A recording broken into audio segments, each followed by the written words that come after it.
two piles.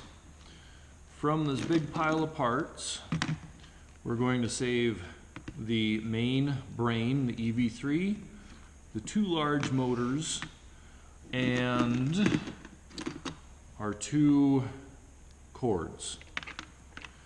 You're going to take these things, you're going to put them in a Ziploc bag,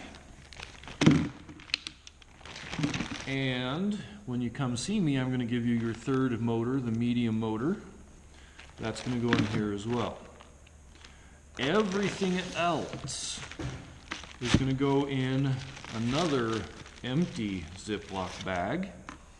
So we've got two tires, we've got two axles for those tires, we've got two blue pins, we've got these two little red axles, we have two of these 90-degree connectors, we have this top bar with the two black pins in it, we have the two side arms with the pins. One of them has the gyro sensor.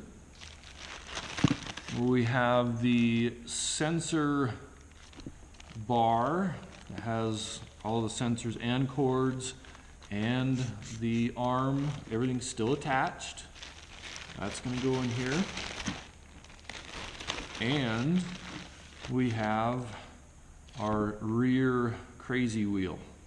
All that goes in this bag. This is going to be stored in the locker until we are ready to reassemble.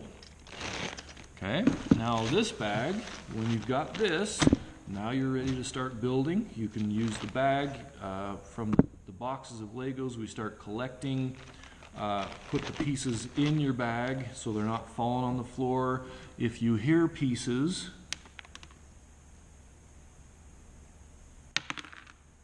hit the floor or the table or somewhere else, take a look around, pick them up off the floor. I do not want Legos left on the floor. All of your parts should be in here in your bag. Try not to take more than you need from the buckets, because we are going to have to sort all of these parts back out into the correct spot in the buckets when we reassemble our TBot. So the more parts you take, and even if you use them or don't, they still need to be sorted out. It just makes more work for us later. So as much as possible, try not to do that. Once you've got these two bags, you can show them to me. I'll show you where to put the TBot parts. You take your SUMObot parts and you start building. Good luck.